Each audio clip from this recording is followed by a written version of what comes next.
The space station floated like a giant metal ring around the orange gas planet. Inside the ring, thousands of alien soldiers learned how to fight together. The Galactic Military Academy was the biggest training center in known space. Every species that joined the Alliance sent their best young fighters here. Hana Kim walked down the long metal hallway. Her boots made soft sounds on the floor. Around her, much bigger aliens pushed past without looking at her. A Krathan warrior bumped into her shoulder and nearly knocked her down. He was twice her height and covered in gray scales. He did not say sorry. Hana was used to this. She had been at the academy for 3 months now. Every day was the same. The other species treated humans like they were nothing. They called humans soft meat or prey walking on 2 legs. Some of the kinder aliens just ignored humans completely. She reached the classroom and stopped at the door. Through the window, she could see her classmates already sitting down. The desks were made for much bigger bodies. Even sitting down, most aliens were taller than Hana when she stood up. The room had 5 rows of seats. The front rows were full of the biggest, strongest species. Gorvani shock troops sat in the first row. They looked like walking boulders with arms. Behind them sat the Veltari. They were thin and fast, with silver skin that seemed to glow under the lights. In the middle row sat the other human trainees. Do-Hyun Park turned around and waved at her. He was the unofficial leader of their small group. Next to him sat Seung-ho Lee, who was always reading something on his tablet.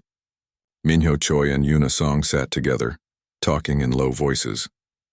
Hana walked past them all to the back row. She liked sitting alone. From the back, she could watch everyone else. She could see how they moved, how they talked, how they acted. This was important for someone who wanted to be a military leader. The other humans always asked her to sit with them. They meant well, but Hana preferred to observe. She had learned more about alien behavior in 3 months than most humans learned in years. She knew which species never looked behind them when they walked. She knew which ones always sat with their backs to walls. She knew which ones were afraid of loud noises. The classroom door opened with a loud hiss. Instructor Veltash walked in. He was a Krathan, one of the most feared warrior species in the galaxy. He stood 7 feet tall. His scales were dark green, almost black. His yellow eyes looked like those of a giant lizard. When he smiled, everyone could see his sharp white teeth. Veltash looked around the room slowly. His gaze stopped on each student for a moment. When he looked at the humans, his smile got bigger. Not in a nice way. "Today we study pack hunting," Veltash said. His voice was deep and rough. Many species hunt in groups, but there are right ways and wrong ways to hunt together. He touched a button on his desk. The wall screen showed a video of wolf-like creatures hunting a large animal. The creatures worked together, surrounding their prey, cutting off escape routes. "These hunters are smart," Veltash continued. "They know their roles. The strong ones attack from the front. The fast ones circle around. They do not hesitate. They do not show mercy." The video changed. Now it showed human soldiers in a battle simulation. They were working together, but they looked small and weak compared to the alien soldiers they fought alongside. "And then we have other approaches," Veltash said. His yellow eyes found Hana in the back row. "Some species think they can hunt with the strong, but nature has rules. The weak serve the strong. The prey feeds the predator. This is how it has always been." Several alien students made sounds that might have been laughter. The Gorvani students turned around to look at the humans. Their rocky faces showed amusement. Do-Hyun's face turned red, but he said nothing. Seung-ho closed his hands into fists under his desk. Yoona and Minho looked angry but stayed quiet. They had learned that arguing with instructors only made things worse. Hana watched it all from the back row. She had seen this behavior before. Veltash was not just teaching military tactics. He was teaching social order. He was showing the class that humans belonged at the bottom. "Private Kim," Veltash called out suddenly. "Since you sit so far from the others, perhaps you have different ideas about pack hunting?" All eyes turned to Hana. She stood up slowly. Even standing, she was shorter than most aliens when they sat down. "Pack hunting works when all members trust each other," she said. Her voice was calm and clear. "Trust comes from knowing that your pack mates will protect you no matter what." Veltash tilted his head. "Protect you? What can the weak protect? What can prey protect against predators?" "Prey that fights back is not prey anymore," Hana replied. The room got very quiet. Even the alien students seemed interested in her answer. Veltash walked closer to her desk. His claws clicked on the metal floor with each step. "Interesting theory, Private Kim.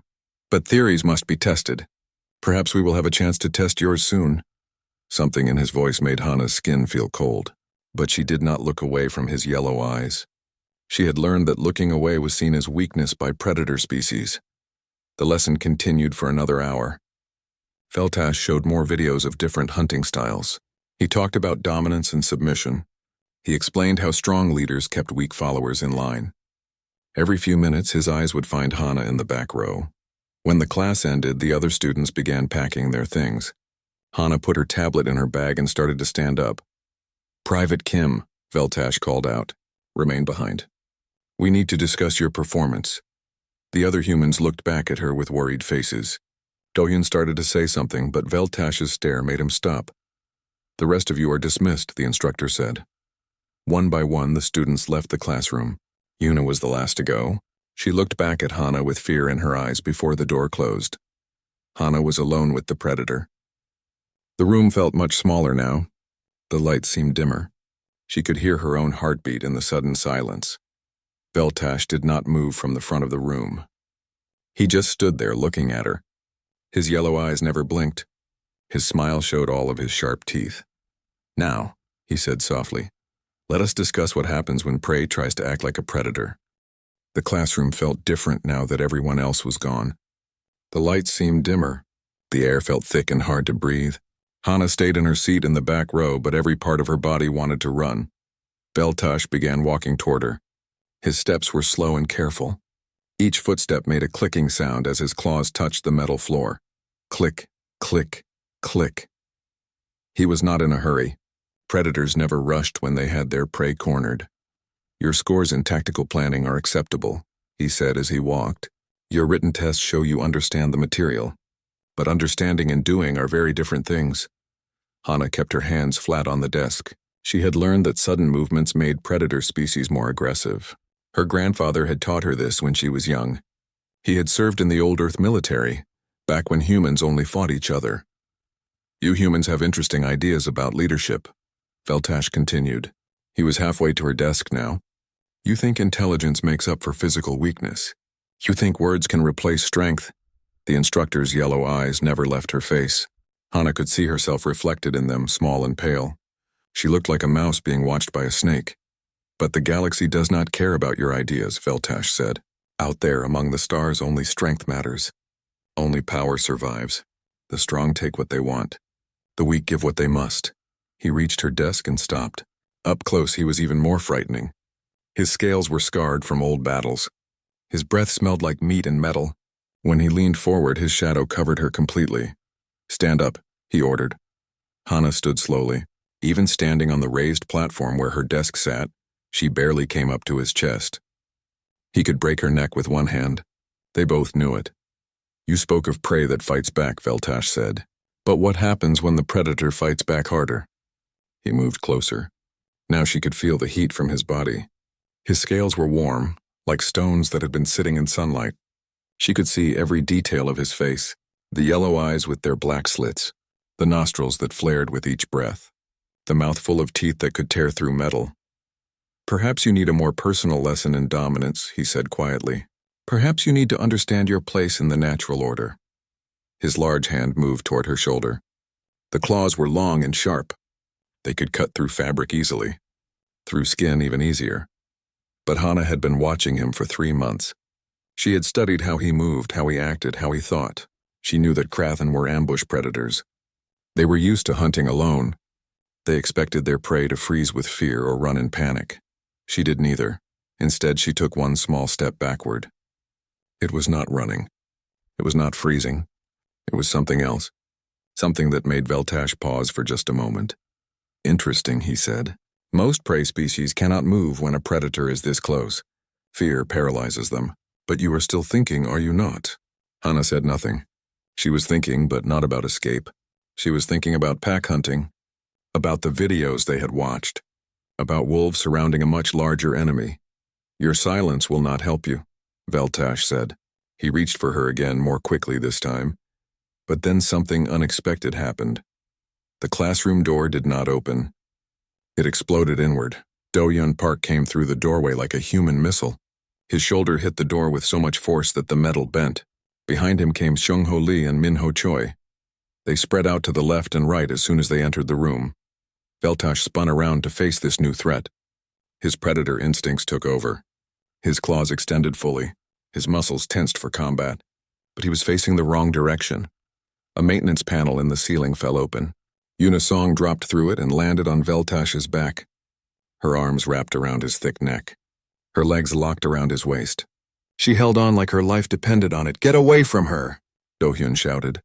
The sound that came from his throat was not entirely human. It was something older, something from deep in human history. It was the sound that early humans made when they defended their tribes from cave bears and saber-toothed cats. Veltash tried to throw Yuna off his back, but she held on tight. He reached back with his claws, but she kept moving, staying just out of reach. Meanwhile, the other 3 humans circled him like wolves. "You made a mistake," Seung-ho said. His voice was calm, but his eyes were wild. "You threatened our pack." Min-ho did not speak at all. He just moved to block the door. No one was leaving this room until they decided to let them leave. Veltash realized he was in trouble. These were not random students panicking. They were moving with purpose. They had planned this. They had been watching him just as carefully as he had been watching them. "You cannot do this," he snarled. "I am your instructor. I am your superior." "You was our instructor," Do-hyun said. "Now you are just a threat to our packmate." The Krathen tried to focus on one human at a time, but they would not let him. When he turned toward Do-hyun, Seung-ho moved closer. When he spun toward Seung-ho, Min-ho stepped forward. They were making him dizzy, forcing him to keep turning, and all the while, Yuna stayed on his back, making it hard for him to balance. "This is not possible," Veltash said, but his voice had changed. For the first time, there was uncertainty in it. "Humans are prey. Humans are weak. We are not as weak as we look," Seung-ho replied. Veltash made his move. He lunged toward Do-hyun with his claws extended. He was fast, faster than any human could be. His claws could cut through armor. They could definitely cut through human flesh. But Do-hyun was not there anymore. Humans had learned to dodge much faster predators than Krathen. For millions of years, they had survived by being too quick to catch, too smart to corner, too stubborn to give up. Do-hyun dropped low and rolled to the side. Veltash's claws cut through empty air. The instructor stumbled forward, off balance from his missed attack and the weight on his back. That was when the other humans struck. Seung-ho hit him in the side of the knee. Min-ho grabbed his arm and pulled it behind his back. Do-hyun came up from his roll and drove his shoulder into Veltash's stomach. The big Krathen fell backward. Yuna jumped clear just before he hit the ground. The 4 humans surrounded him before he could get back up. "Now you understand," Hana said from her place by the desk. "Prey that fights back is not prey anymore." Veltash looked up at the 5 humans standing over him. His yellow eyes were wide with shock. This was not how nature was supposed to work. The strong were supposed to dominate the weak. Predators were supposed to hunt prey, but sometimes the prey hunted back. "You have made a terrible mistake," he whispered. "No," Do-hyun said. "You made the mistake. You threatened our pack. The humans did not move away. They did not call for help. They just stood there watching him. Their eyes had changed. They no longer looked like prey. They looked like hunters who had just brought down their quarry. And for the first time in his life, Veltash understood what it felt like to be prey. Veltash tried to get back on his feet, but the humans would not let him. Every time he started to rise, one of them would push him back down. They were not being cruel about it. They were just making sure he stayed where they wanted him. "You do not understand what you are doing," the Krathen said. His voice was shaky now. "I am a senior instructor. I have killed enemies in real combat. You are just students." "We understand perfectly," Yuna said. She was still breathing hard from her jump through the ceiling. "You were going to hurt our packmate, so we stopped you." Veltash looked around at their faces. He had expected to see fear or anger, or the wild emotions that most species showed in combat. Instead, he saw something much more frightening. He saw calm determination. These humans were not acting on emotion. They were acting on instinct. Deep, ancient instinct that had kept their species alive for millions of years. "Where did you come from?" he asked. "I saw you all leave." The door was locked. Do-hyun smiled, but it was not a nice smile. "We never really left. We went to the maintenance corridor that runs behind this classroom. Sung-ho hacked the door lock while Yuna found the ceiling access panel. "We have been watching you for weeks," Minho added. "We know how you treat human students. We know how you look at them. At her." He pointed toward Hana. Veltash felt a chill run down his spine. "You have been spying on me?" "We have been protecting our pack," Sung-ho corrected. "Just like any smart hunters would do." The Krathen tried a different approach. "You cannot prove I was doing anything wrong. I was simply having a discussion with a student about her performance. We saw enough," Hana said from her desk. "We all saw enough." She had not moved from her spot, but her voice carried clearly across the room. She sounded different now, stronger, more confident. "You were going to assault me," she continued. "You were going to use your size and strength to hurt me. Just because you thought you could." Veltash's yellow eyes flashed with anger. "You are prey. You are supposed to submit to predators. That is how nature works." "Maybe on your world," Do-hyun said. "But humans come from a different kind of world." "Tell him about Earth," Yuna suggested. Sung-ho nodded. "Our planet was covered with predators much more dangerous than you. Giant cats with teeth like swords, bears twice your size, wolves that hunted in packs of 50 or more. And we killed them all," Minho added quietly. The words hung in the air like a threat. Veltash stared at the small humans surrounding him. They looked so fragile, so weak, but their eyes told a different story. "Impossible," he whispered. "We did not kill them with claws or fangs," Hana explained. "We killed them with our minds, with our ability to work together, with our refusal to give up." She stood up from her desk and walked over to where Veltash lay on the floor. The other humans made space for her, but they stayed close enough to act if needed. "You see us as prey because we are small," she said. "Because we do not have natural weapons. Because we look soft and weak." She knelt down next to the fallen instructor.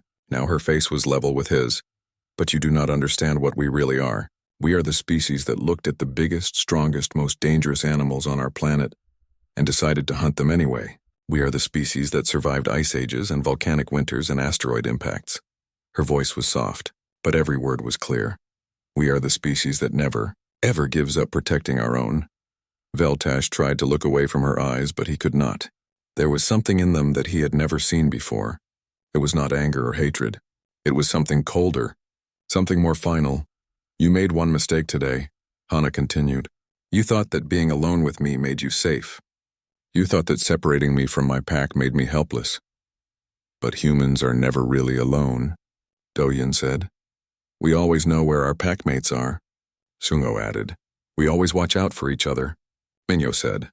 "And we always come when one of us is in danger." Yuna finished. Veltash was beginning to understand. These were not 5 separate students who happened to be the same species. They were something else, something that moved and thought and acted as one unit. They were a pack. "What happens now?" he asked. The humans looked at each other. No words were spoken, but somehow they all seemed to agree on something. "Now we wait for security," Hana said. "The classroom monitoring system recorded everything that happened here.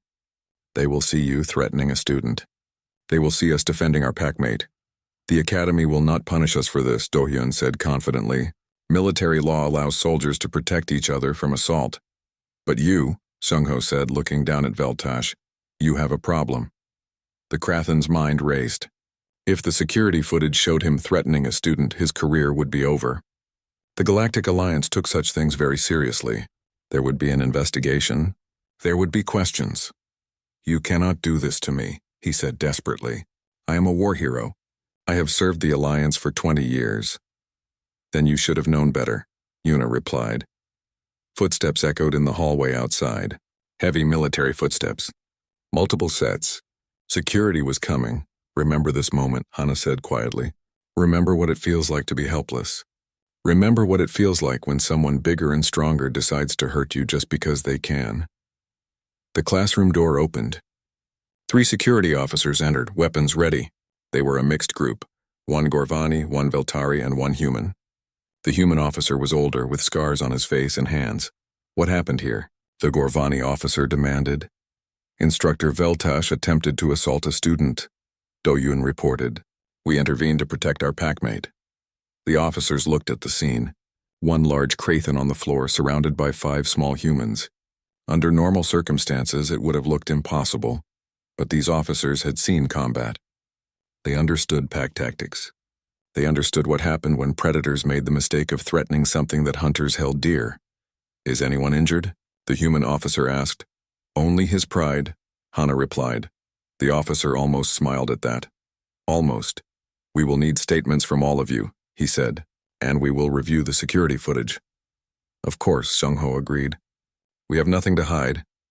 As the security team helped Veltash to his feet, he looked back at the 5 humans one last time. They were standing close together now, their unity obvious. He had made the mistake of thinking they were prey. He would never make that mistake again. The investigation took 3 days. During that time, the 5 humans were kept in comfortable quarters while the Academy reviewed every detail of what had happened. They were not treated like prisoners. They were treated like witnesses to a serious crime. The security footage was clear. It showed Veltash ordering the other students to leave. It showed him approaching Hannah with obvious intent to harm her. It showed the 4 other humans responding with precise, coordinated action. Commander Thax, the Academy's senior officer, watched the footage for the 10th time. He was a Veltari with silver skin and large black eyes. His species were known for their intelligence and their ability to see patterns that others missed. "Replay the section where they enter the room," he told his aide. The footage showed the humans bursting through the door and spreading out immediately. There was no hesitation, no confusion, no wasted motion. They moved like they had practiced this exact scenario hundreds of times. "How long from threat identification to neutralization?" Thax asked. 17 seconds, the aide replied. From the moment Veltash reached toward the student until he was on the ground. Thax made a note on his tablet. "And the coordination level?" "Perfect, sir. No verbal communication needed. Each human knew exactly what the others would do." This was what troubled Thax the most. The humans had not planned this specific attack. There had been no time. Instead, they had acted on pure instinct, moving together like parts of a single organism. "Bring in Dr. Kethvar," Thax ordered. Dr. Kethvar was the Academy's chief xenopsychologist. She was also Veltari, but much older than the commander. She had studied alien behavior for over 50 years. "You have seen the footage?" Thax asked when she arrived. "Yes, multiple times." Dr. Kethvar sat down across from him. "It is quite remarkable." "Explain." "We have been classifying humans incorrectly," she said simply. "We looked at their physical characteristics and assumed they were a prey species. Small size, no natural weapons, relatively weak bodies, all the markers of prey. But we missed the most important factor: pack loyalty." Dr. Kethvar pulled up a new file on her tablet. "I have been researching human evolutionary history. Do you know what their planet was like? A standard Class M world according to our files. Standard in terms of chemistry and atmosphere, yes. But the ecosystem was unlike anything we have encountered. Earth was covered with apex predators, creatures that could kill a human with a single blow. She showed him images of Earth's ancient animals, giant cats with fangs like daggers, massive bears, wolves that hunted in enormous packs. Humans should have gone extinct, Dr. Kethvar continued. They had every disadvantage. They were slower than the fast predators, weaker than the strong ones, smaller than the big ones. So how did they survive? They did something that no other prey species had ever done. They fought back, not just individually, but as a group. They developed pack hunting techniques that were more sophisticated than anything the natural predators could counter. Thax studied the images. They hunted these creatures? They did more than hunt them. They eliminated them as threats entirely. Every large predator on Earth is either extinct or confined to small preservation areas. Humans took over their entire planet. The commander felt a chill run through his body. "You are saying that humans are not prey at all?" "Correct. They are pursuit predators with pack loyalty that overrides individual survival instincts. When you threaten one human, you are not threatening an individual. You are threatening the entire pack, and the pack responds as one unit." "Exactly." Dr. Kethvar switched to the security footage again. "Watch how they move. No human thinks about their own safety. They only think about protecting their packmate and neutralizing the threat." Thax watched the humans surround Veltash. The doctor was right. None of them showed any concern for their own welfare. They were focused entirely on their group objective. This explains their tactical scores, he realized. We thought they were good at planning because they were intelligent, but really they are good at planning because they evolved to hunt as a team. Yes, and there is something else. Dr. Kethvar highlighted a section of the footage. Notice how they position themselves after Veltash is down. They form a protective circle around their packmate. In the footage, the 4 humans stood between Hana and the fallen instructor. Even though the threat was neutralized, they maintained their protective formation. They are still guarding her, Thax observed.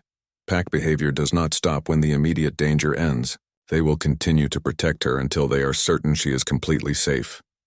A soft chime indicated that someone was requesting entry. Come, Thax called. The door opened to admit Instructor Veltash. He walked slowly, using a support brace on his left leg. His right arm was in a sling.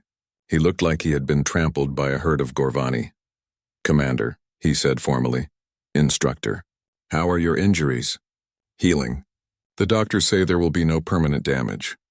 Veltash sat down carefully. I have come to submit my resignation. Thax was not surprised.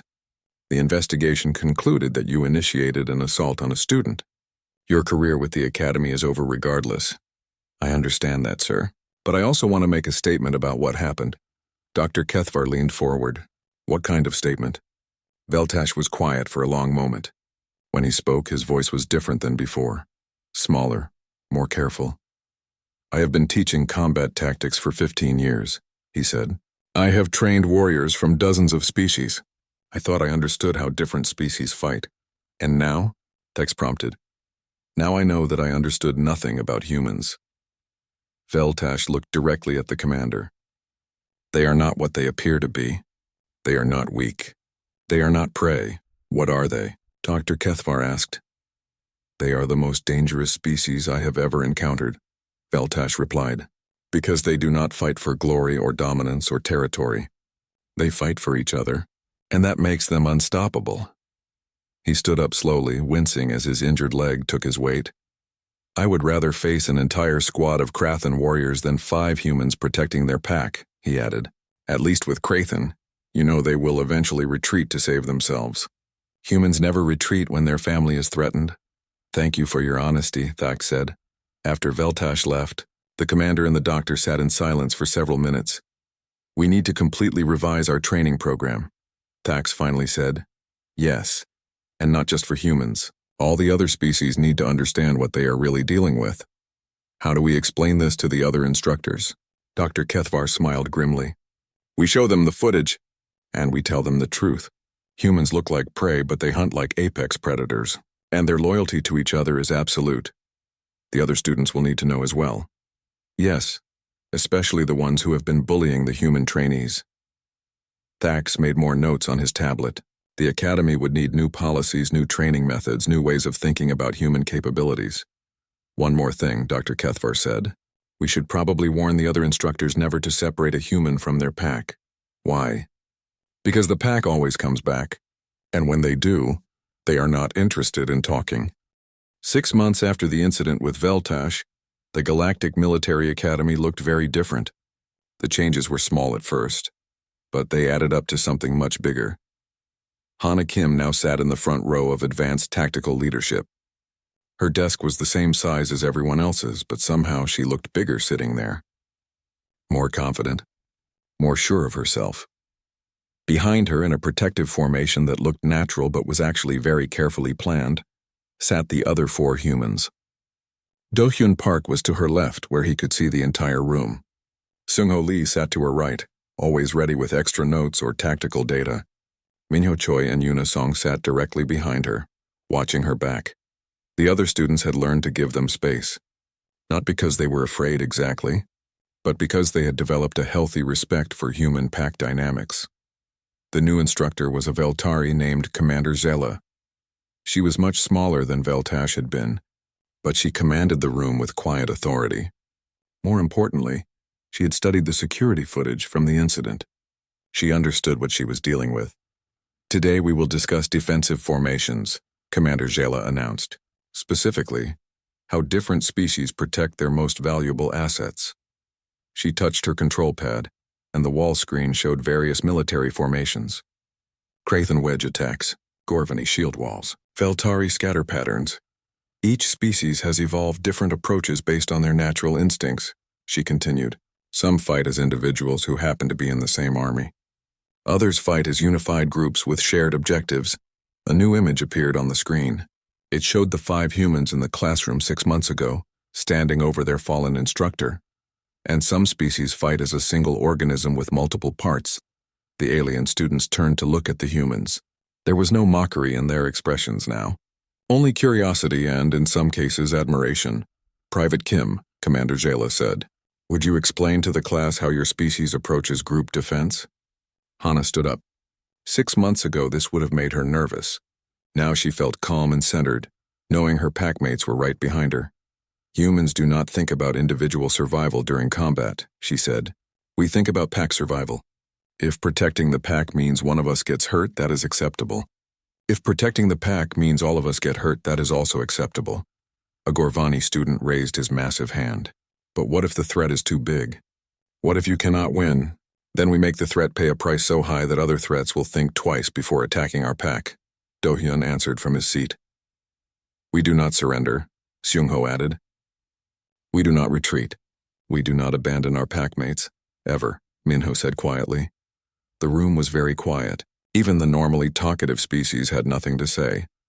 "This is why human tactical scores have improved so dramatically," Commander Jayla explained. "They are not planning for individual success. They are planning for group success. This makes their strategies more complex but also more effective." She brought up a new display showing recent war game results. The human teams had gone from consistently losing to consistently winning in just 6 months. "How is this possible?" asked a Krathan student. "Humans are still physically weak. They still lack natural weapons.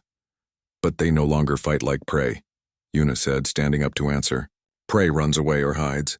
Predators hunt. And what do humans hunt?" the Krathan asked. "Anything that threatens our pack," Hana replied. The simple statement sent a chill through the room. It was not a boast or a threat. It was just a fact, stated as calmly as someone might describe the weather. Commander Jayla moved to the next part of her lesson. "The Academy has made several changes to our curriculum based on recent events. All species will now receive training in pack dynamics and group loyalty behaviors." She looked directly at the larger, more aggressive species in the front rows. "Additionally, any student who threatens or attempts to harm a packmate of another species will face immediate expulsion and criminal charges." Several alien students shifted uncomfortably in their seats. The message was clear. The days of bullying smaller species were over. "Why these changes?" asked a Veltari student. "Because we misunderstood the nature of cooperation," Commander Zella replied. "We thought it was a sign of weakness. We now understand that it is actually a form of strength that multiplies with each additional member." She gestured toward the humans. "A single human is formidable. 2 humans are more than twice as dangerous. 5 humans working together are nearly unstoppable." "What about larger groups?" another student asked. Commander Jayla smiled, but it was not a comfortable expression. "According to historical data, humans once deployed armies of millions of individuals, all working toward the same objective." The room became very quiet again. After class, the students filed out in their usual groups. But now the groups were different. Smaller species no longer walked alone. They had learned to form their own protective clusters. The humans walked together as always, but their relationship had evolved too. They no longer looked like 5 separate individuals who happened to be friends. They looked like parts of a single, larger organism. As they walked down the hallway, other students moved aside to let them pass. Not out of fear, but out of respect. Everyone in the academy had heard the story. Everyone knew what had happened to the instructor who had threatened one of them. "Do you think things will stay this way?" Yuna asked as they walked. "What do you mean?" Hana replied. "Peaceful, respectful, no more bullying or threats." Do-hyun smiled. "As long as everyone remembers the lesson, yes. And if they forget?" Minho asked. "Then we will remind them," Seung-ho said simply. They reached the intersection where their paths diverged to different dormitories. 6 months ago, they would have said goodbye and gone their separate ways. Now they paused, looking around to make sure the area was safe before splitting up. "Same time tomorrow?" Hana asked. "Always," the others replied in unison. As Hana walked toward her dormitory alone, she thought about how much had changed. She was no longer the isolated student sitting in the back row. She was part of something bigger, something stronger. Something that would never let her face danger alone. Behind her, though she could not see them, her packmates waited and watched until she was safely inside her building, Only then did they go to their own dormitories. In the Academy's administrative offices, Commander Thax reviewed the latest reports. Crime rates were down. Bullying incidents had dropped to 0. Academic performance was up across all species. How are the humans adapting to their new status? Dr. Kethvar asked during their weekly meeting. Very well. Other species have learned to work with them, rather than against them. The humans seem to bring out the best cooperative instincts in everyone. And the instructors? No more incidents. Everyone understands the new reality. Dr. Kethvar nodded. Good, though I suspect this is just the beginning. What do you mean? Word of what happened here is spreading throughout the Alliance military. Other academies are requesting human instructors to teach pack tactics. Fleet Command wants to study human small unit strategies. Commander Thax leaned back in his chair. You think this will change how the entire military operates? I think humans are going to change how everyone thinks about cooperation and loyalty, Dr. Kethvar replied. For the better. Outside, in the corridors of the Academy, 5 humans walked toward their next class. They moved together with the easy coordination of a pack that had found its strength. They had learned something important during their time at the Academy. They had learned that being small did not mean being weak. They had learned that being prey was a choice, not a destiny. Most importantly, they had learned that some things were worth fighting for, no matter the odds. And the galaxy was learning too. It was learning that humans, despite their appearance, were not prey waiting to be hunted. They were hunters who had been waiting for someone to threaten their pack. Now everyone knew what happened when someone made that mistake. They learned not to make it again.